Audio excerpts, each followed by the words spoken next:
Selamat siang, perkenalkan saya Virilia Filiana, dosen program studi Teknik Elektro, jurusan Teknik Elektro, Informasi dan Bisnis dari Institut Teknologi Kalimantan.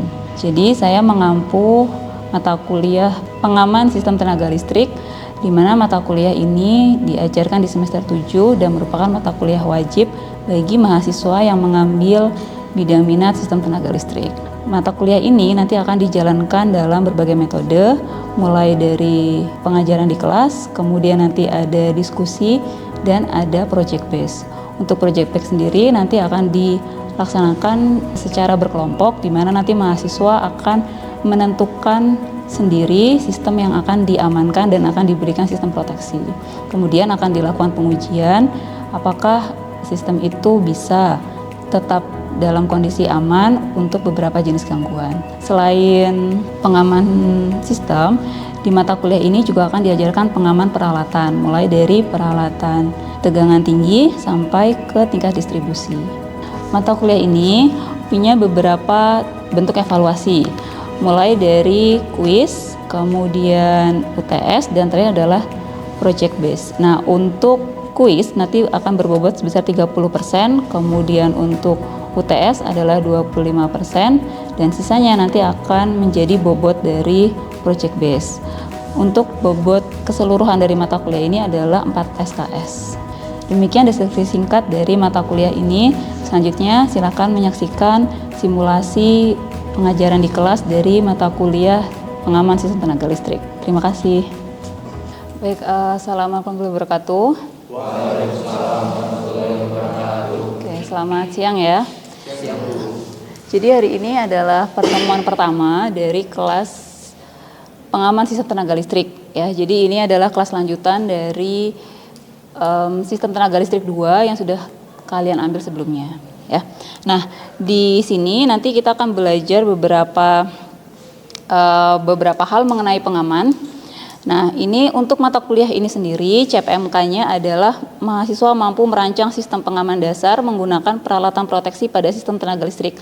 Jadi kan di sini ada kata-kata merancang. Nanti pada akhir perkuliahan kalian akan diminta untuk membuat desain pengaman. Jadi ada sistem kelistrikan, kalian kemarin sudah belajar ya, kalau sistem kelistrikan kan ada pembangkitnya, kemudian ada transmisinya, kemudian sampai ke rumah kalian sebagai beban. Nah, nanti di mata kuliah ini kalian akan belajar bagaimana memberikan pengaman atau proteksi ke setiap sistem itu, gitu ya. Nah, kemudian nanti yang akan dipelajari ini ada jenis gangguan. Jadi jenis gangguan, kemudian ada analisis hubung singkat, ada kestabilan, ada peralatan, kemudian ada alat ukur, ada grounding, relay. Nah, di sini relay ada berbagai jenis, ada dari relay arus lebih sampai ke differential relay, nanti terakhir adalah koordinasi relay proteksi. Nah, untuk penilaiannya di sini ada laporan dan asistensi tugas besar. Jadi nanti ada tugas besar yang saya berikan. Tugas besar ini membentuk sistem pengaman tadi, bobotnya adalah 20%. Kemudian di sini ada presentasinya sendiri juga 20%, nanti ada kuis. Untuk kuis ini saya berikan di sebelum UTS dan setelah UTS. Jadi ada 2 kuis. Kemudian terakhir adalah UTS, ini adalah 25% ya. Jadi ini nanti paling besar bobot penilaiannya ada di kuis ya, ada di 2 kuis, kemudian setelah itu UTS dan ada di tugas besar. Nah, untuk tugas besar nanti akan dilaksanakan secara berkelompok, kemudian untuk kuis dan UTS akan dilaksanakan secara individu. Oke. Nah, ini adalah pustaka yang saya gunakan. Jadi yang di sini ini adalah buku utama yang saya gunakan. Ini kebanyakan bukunya berasal dari luar ya. Tapi kalau kalian cari buku dari Indonesia sendiri atau cari referensi dari YouTube, dari jurnal, itu sudah banyak. Karena materi pengaman ini sangat berkembang. Tapi yang ada di buku ini adalah materi dasarnya. Gitu ya. Nah, kemudian yang akan kita pelajari hari ini itu adalah konsep gangguan. Kemudian jenis gangguan, ada pembagiannya, baik gangguan sementara maupun gangguan permanen, dan ada kejadian transien. Nah, mungkin kalau untuk gangguan ini kalian sudah sering mengalami ya, seperti gangguan kelistrikan di rumah, misalnya kayak konslet gitu, pernah ngalamin nggak? Pernah kan? Atau kalau nggak misalnya ini lampunya tiba-tiba redup gitu, atau misalnya kok dia mati sebentar kemudian nyala lagi. Nah, kejadian-kejadian itu yang dinamakan sebagai kejadian gangguan. Jadi nanti di sini kita belajar kenapa gangguannya itu bisa terjadi, kemudian bagaimana menanggulanginya, gitu ya. Kemudian, nah sekarang kita masuk ke yang pertama, itu adalah di konsep pengamannya. Oke. Nah, di sini di konsep pengaman sistem tenaga listrik, di sini kita punya konsep atau pengertian dari sistem pengaman tersebut. Nah, di sini sistem pengaman itu pada dasarnya sudah sangat berkembang ya Dek ya. Jadi kalau di rumah kalian kan pengaman paling sederhana adalah MCB. Kalian tahu kan yang dari listrik PLN itu ada apa ya, kalian nyebutnya mungkin meteran ya kalau dulu menyebutnya. Kemudian nah di dalam KWH meter itu sebenarnya namanya adalah KWH meter. Dalam KWH meter itu ada MCB yang dia kalau misalnya jelek gitu ya itu akan turun. Nah, itu yang namanya adalah MCB.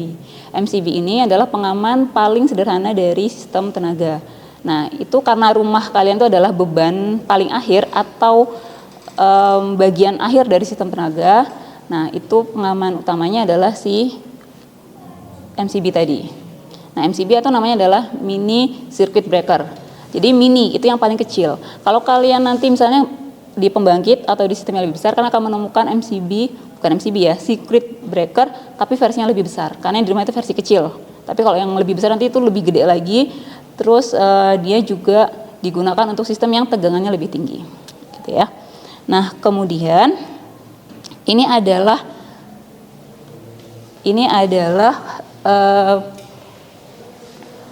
diagram yang menggambarkan bagaimana sistem pengaman itu bekerja. Ya, jadi di sini pertama ada meter quantity, jadi nanti namanya pengaman harus diukur. Ya sama kayak misalnya kalian punya KWH meter di rumah tadi. Itu kan kalau kalian lihat di bagian datanya, itu kan bisa lihat berapa ampere yang terbaca. Nah, di sini itu dia fungsinya adalah untuk mengukur berapa KWH meter atau berapa arus atau tegangan yang ada di sistem tersebut. Kemudian di sini ada namanya threshold quantity. Jadi kalian kan punya batasan nih, misalnya listrik rumah itu maksimalnya 2 ampere. Kalau lebih dari 2 ampere, maka itu akan dianggap sebagai gangguan.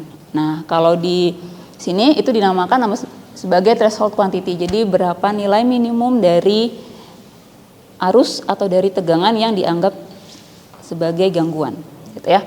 Kemudian di sini ada namanya comparison element. Jadi dari 2 tadi itu akan dibandingkan.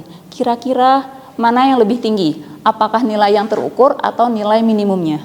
Jadi seperti kita ketahui ya, kalau nilai yang minimum, nilai yang terukur itu lebih tinggi daripada nilai thresholdnya, maka baru dia menganggap itu sebagai gangguan. Ya sama kayak rumah kalian. Di rumah kalian misalnya kalian pakai berapa? 2 ampere, itu yang paling kecil ya. Kalau sekarang kalau kalian daya rumahnya lebih tinggi biasanya sampai 6 ampere misalnya. Nah itu kalau lebih daripada 6 ampere baru dia akan dianggap sebagai gangguan. Nah kemudian kalau sudah di comparison, dibandingkan, nanti masuk ke decision element. Nah decision element tadi ini membuat keputusan, oh ini adalah gangguan, ini harus dihentikan, atau harus diputus, atau harus dikeluarkan gitu ya.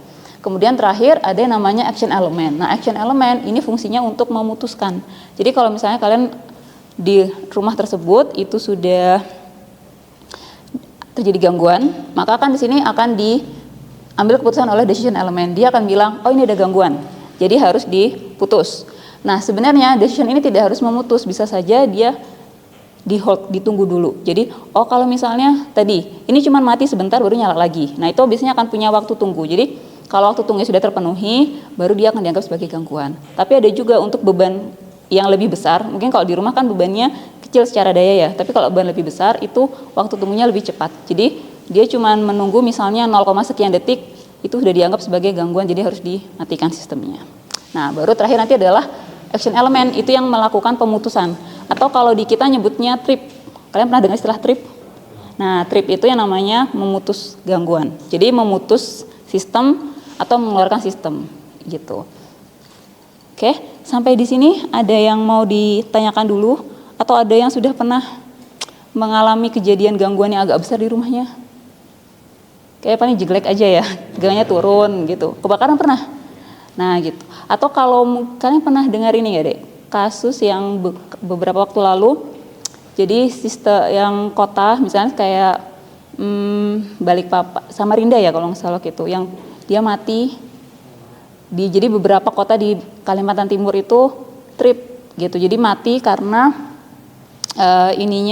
pengamannya itu terlambat bekerja gitu. Jadi sebenarnya karena sistem tenaga ini kan sistem yang besar dan memegang daya yang besar juga. Jadi karena dayanya besar, pasti akan dilindungi semaksimal mungkin gitu. Jadi kalaupun ada gangguan itu akan langsung diputuskan, akan langsung dialihkan. Jadi jarang sekali sistem tenaga itu akan trip sampai yang tidak ada daya sama sekali gitu. Oke. Ada yang mau ditanyakan dulu atau dibahas sampai sini?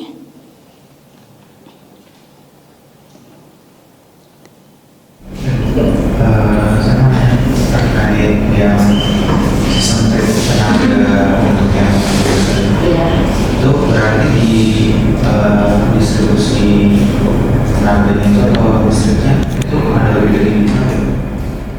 Bisa lebih dari satu kalau sistemnya sangat besar. Nah ini, jadi bedanya kalau misalnya di rumah, kalian kan cuma punya satu MCB aja, jadi cuma satu aja yang trip. Tapi sebenarnya kalau misalnya di sistem yang lebih besar, itu karena listriknya lebih banyak, itu dia biasanya dari gangguan dulu nih. Misalnya gangguannya di rumah kalian. Nah gangguan rumah kalian tuh kalau misalnya nggak segera trip, itu nanti kan akan masuk ke trafo distribusi. Trafo yang di atas, yang di ini, misalnya di depan kampus ITK, kalau kalian masuk kan sebelah kiri itu ada 3 tiang besar, ada trafo kotak-kotak.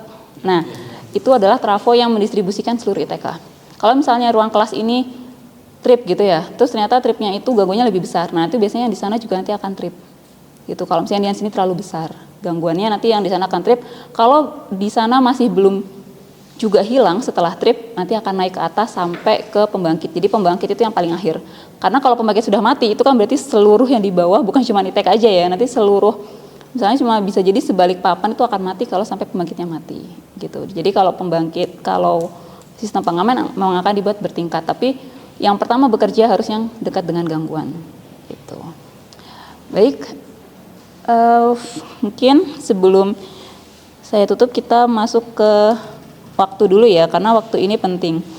Jadi kalau di sistem tenaga, waktu itu sangat penting ya, karena tadi listrik itu bukan seperti benda yang kelihatan. Jadi kalau kalian kan nggak bisa lihat listrik nih, jadi kalian tidak bisa melihat jalannya listrik itu. Nah, dalam kondisi normal, listrik itu udah bergerak sangat cepat. Nah, jadi makanya waktu pengaman itu juga dibuat sangat cepat. Apalagi kalau misalnya gangguannya besar. Ya, jadi listrik itu misalnya ada arus tinggi itu dia menyebarnya cepat gitu. Bahkan kita kadang nggak sadar tiba-tiba udah terbakar aja gitu ya. Ya sama kayak petir deh, sesederhana kayak petir. Karena kan petir itu kadang kalian nggak lihat dia kapan datang, tiba-tiba udah menyambar, dia udah langsung terbakar. Nah itu sama seperti aliran listrik. Jadi kalau dia datang itu udah langsung tinggi, makanya di sini sistem pengaman itu dibuat yang cepat, dan itu ordenya bukan 1 detik 2 detik nggak gitu. Jadi pengaman untuk sistem yang besar itu ordenya biasanya 0,1 detik, 0,5 detik. Jadi sekecil itu gitu untuk menanggulangi sistem yang kerusakan sistem yang parah gitu ya. Nah kemudian ini penggambaran dari sistemnya. Jadi kalau misalnya dilihat di sini ada protection zone. Jadi ada beberapa zona di sini. Kalian perhatikan ada dari generator, kemudian ada dari bus, kemudian terakhir ada bus protection. Jadi di bawah sini letaknya adalah beban, termasuk rumah kalian, kampus dan sebagainya itu ada di bawah sini. Nah jadi kalau dilihat itu pengamannya bekerja dari bawah ke atas. Jadi dari bebannya dulu, oh ini trip dulu nih, mati dulu. Kalau ini nggak bisa, baru di atasnya. Nggak bisa di atasnya lagi, terus lagi sampai terakhir di pembangkit. Gitu. Oke, mungkin itu dulu pertemuan hari ini. Apa ada yang bisa merangkum atau menarik kesimpulan dari pertemuan hari ini? Siapa ya? Saya tunjuk boleh ya? Ini kan pertemuan pertama nih, saya belum kenal kalian-kalian ya. Mungkin siapa? Ramadan boleh. Saya udah dilirik-lirik dari tadi ini, kayaknya mau menyampaikan. Silakan. Apa kesimpulan hari ini Ramadan? Jadi pengaman digunakan untuk backup agar saat terjadi korsleting tidak langsung ke pembangkit atau generator. Ya, oke. Ada lagi yang mau menambahkan? Cukup? Baik. Baik, itu saja ya pertemuan hari ini. Nanti silahkan dipelajari lagi. Kalian cari referensinya lah. Sekaligus coba kalian searching ya. Ini kan kalian udah pasti punya akses internet dong. Di searching coba cari kejadian-kejadian yang berkaitan dengan sistem gangguan sistem tenaga. Kejadian besar-besar. Itu udah ada beberapa kali kejadian, bukan cuma di Kalimantan aja. Dulu bahkan pernah pada saat, kayaknya saya lupa deh, sekitar mungkin 5 atau 7 tahun yang lalu ya. Itu pernah ada gangguan besar itu di Jakarta. Dan itu efeknya sampai seluruh Indonesia, karena sebagian besar server-server penting ada di Jakarta ya. Jadi begitu Jakarta mati itu kayak seluruh Indonesia langsung ikut panik karena jaringan internet tiba-tiba nggak bisa, semuanya tiba-tiba nggak bisa. Nah, jadi sebegitu pentingnya proteksi ini, silakan dicari. Nanti minggu depan di-share ya hasil searching kalian, hasil belajar mandirinya, bagaimana gangguan itu bisa terjadi dan selama ini apa yang sudah dilakukan untuk mengurangi atau menyelesaikan gangguan tadi. Oke, itu saja pertemuan hari ini. Terima kasih perhatiannya. Saya tutup. Assalamualaikum warahmatullahi wabarakatuh. Selamat siang. Waalaikumsalam.